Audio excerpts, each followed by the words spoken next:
Hello YouTube, Privy here. We're going to play some Roller Coaster Tycoon for you. You'll notice it's on windowed mode. That's because it's not compatible with my computer outside of windowed mode. I'm not sure why that is. Now, this is a game I played a lot when I was little. I love it to death. And I'll play it for you guys now so you can share in the experience. So we're going to start a new game. We have these parks so far. We'll start at the top, work our way down. It goes way, way down, all the way down to Thunder Rock. And after that there's a park 2, but we won't get there yet. You might notice sometimes I click and nothing happens, and that's because the game is a little incompatible, but we'll get into a park. So first things first, we'll pause the game, and you'll notice there's a little caption up here. It says what I've recorded in.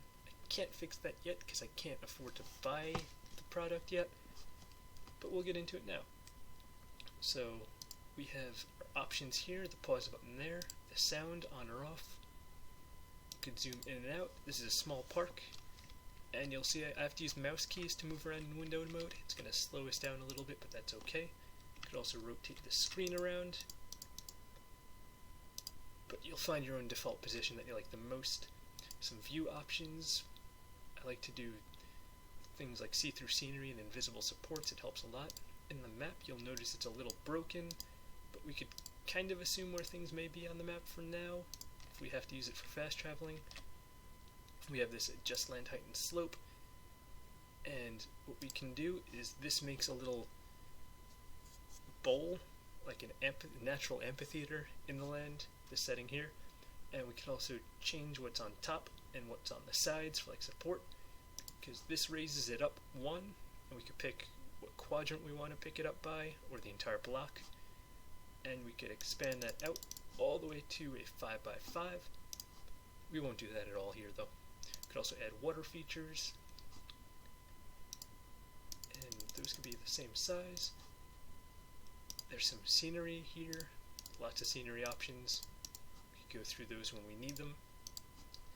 The paths, there's the queue. If you don't have a queue, your customers don't know where to go. And other paths, this can make a bridge or a tunnel. We won't worry about that just yet. The rides we have quite a few rides to start out with, and that's pretty nice. Also the financial information, we can see how our park's doing, how it's not doing. We also have the cash we have without a loan. Since we have 10,000 big ones here, and our loan is actually 10,000 big ones, we don't have any money. We'll actually be losing money for the first couple of years in a park. We can show the park value in dollars, or weekly profit, and we can make a marketing campaign, and I use these a lot. It really helps the park. We could also check on research and development. I always set it to the maximum, because it costs more, but you get a lot more out of it. See the rides and attractions in the park, the status of the rides, the line length, time, popularity, all these things here. You could even close every ride or open every ride. You could check out the park information. You could see a bird's eye view of the park entrance. If we zoom out here, you'll notice it doesn't zoom out in the box there. You could check the park rating, guests in the park. You could charge an admission fee. I like to start at $10 and work my way up. Park status, like the size, the guests in the park, things like that. We don't really worry about those. You can check the objectives, and this one is to have 250 guests in the park at the end of October year 1 with a park rating of at least 600. So this will have to be 600, we'll need 250 guests, and some awards we can get. You could also see how the guests are doing, what they're thinking. We can group them up, and we can check their actions or thoughts. Go to the staff. I always like to hire a handyman at first because he really helps out, but I turn off mowing the grass because I want him to do everything else instead of being way out here mowing grass when I need him over here emptying a garbage can. We have some mechanics, and what they do is they inspect and repair rides. Security guards, they walk around, make sure there's no vandalism. We don't really need them at first, but we'll take one. And an entertainer. We can change him into a tiger, an elephant, but we'll keep him as a panda for now. So we have the staff all set up, and this shows us recent messages, and we have none. So first things first, we'll rename the park. We'll name it something simple, something elegant, right? Press OK. Did it go through? Yes, it did. Now they're all in motion. We'll open the park for business, and we're going to build our first ride. And we're going to build something gentle, like a merry-go-round. These, they don't really do too good, but they add a little bit of value to the park. And you'll notice that it's charging nothing because we have admission fees, but that's okay. We won't charge for the gentle rides, we'll charge for things like roller coasters, charge for more thrilling rides, things people actually want to go on. So now that's set up and customers can get in, we'll open it for business. We're also going to extend this path way out. Now notice in games like Banished, if you click and drag, it'll make a whole big path line before the path's actually made. In this game, clicking and dragging just makes the path on the blocks that it passes over. So if I click and drag like this, it makes the blocks there. But otherwise you have to make a path block by block. And it looks like we have no guests so far. Are any coming? Not yet. So we'll build more rides in the meantime. Another good ride to build is the slide. It does really well in the beginning of the game, but not so great at the end. And I'll introduce you to some of the functions you can do. So you can change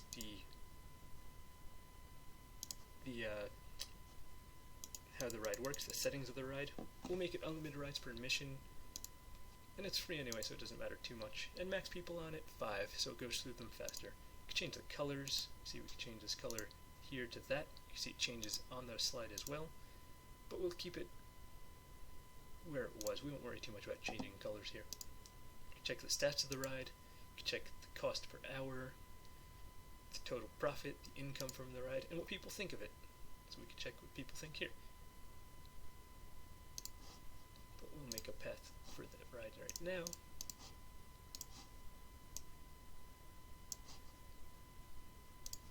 Is this park open? Yes, it is, but there's no guests. Well, they'll be coming. It's okay. We'll also start building a roller coaster. Now, one good thing to do is build the gentler rides by the roller coasters, because customers will look at those roller coasters. Well, that's a bad place, but we'll work on it. Customers will go on the gentle rides, and then they'll brave up to go on the roller coasters.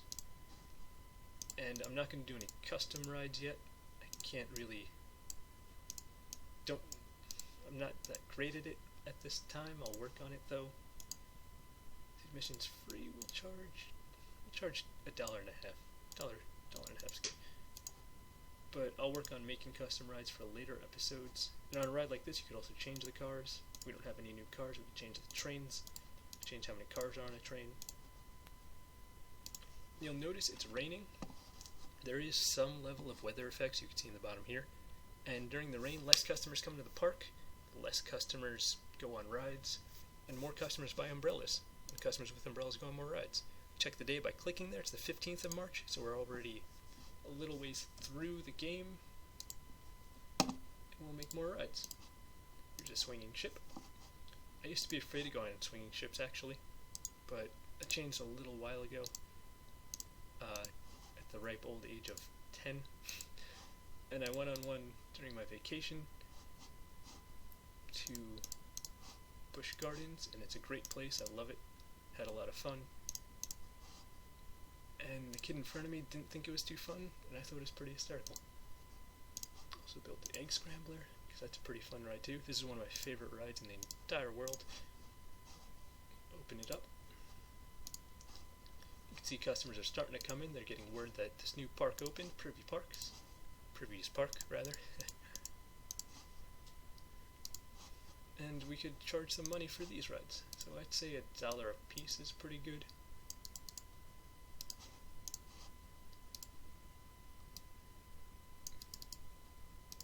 Yeah. So the people, they're starting to come in. We already have almost 20 guests.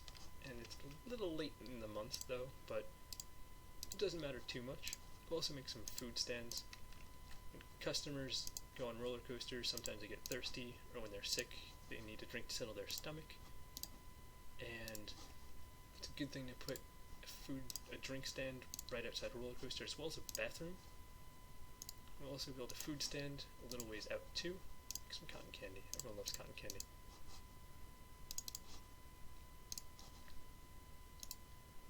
And we could pretty much let the park run on its own for now. There is no fast forwarding, so I may work on editing in the future. But we'll see what happens when it happens, right? So we built a haunted house. And believe it or not, I've only ever been to one haunted house in my entire life. I don't know, I've just never seen the need to go on them. I don't find them particularly scary. I mean, I know there are scary ones out there that people go to, but I don't live near them. Simple as that. We have a lot of rides built so far. Let's see, that's kind of big. So we'll try a custom ride. We'll start with this mini cars. And we'll go 5 station platforms out. We'll make a little turn and start going up. We'll make a little figure 8 thing. How's that sound? Make a turn there. Make a turn there. And by having rides go around scenery like this tree here, really helps with customer enjoyment of the ride. By having the rides loop in on themselves, it really helps with customer enjoyment of the ride, so you really want to build with all that in mind. And I'm sorry if you hear mouse clicking. My microphone doesn't have much room on my desk right now, so it's pretty close to my mic. All the issues I'm talking about are things I'll work on in the future. So put the entrance here and the exit here. Now I don't expect this to do that great, not because I built it, but because it's a gentle ride, and we're actually going to get rid of some path so I can make the queue longer.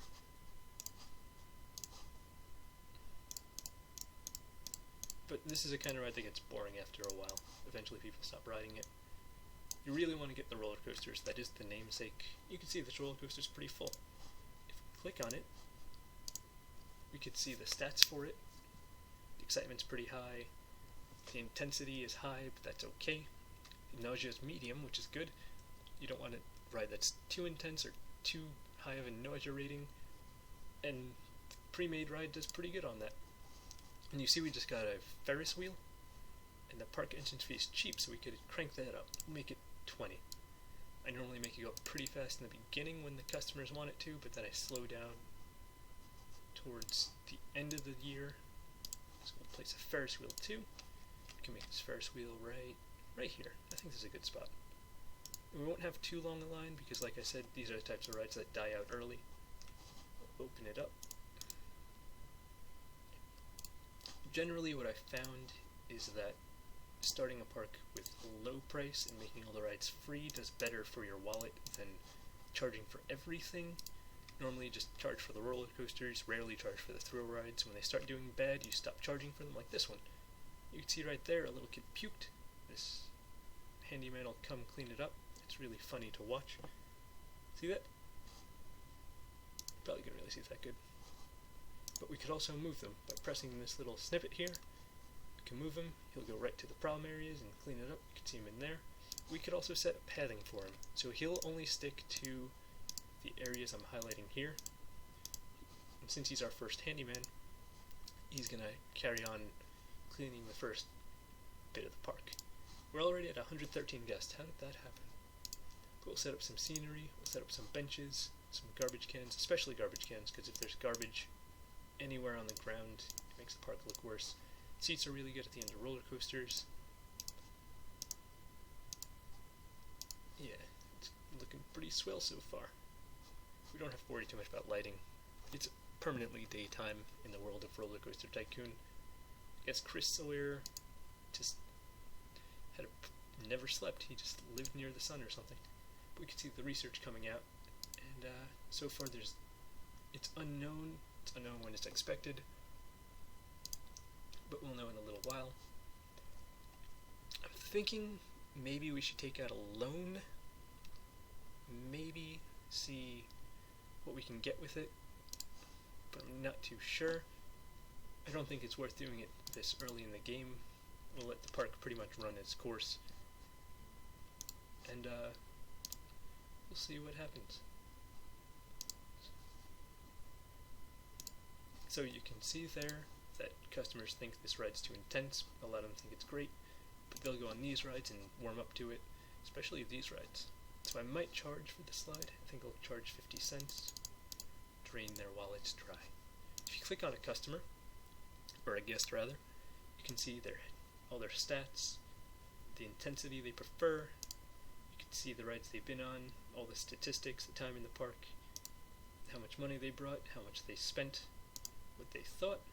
He likes slide 1, but he's not thirsty, so he didn't buy a drink. And what they're carrying. In this case, he's carrying nothing.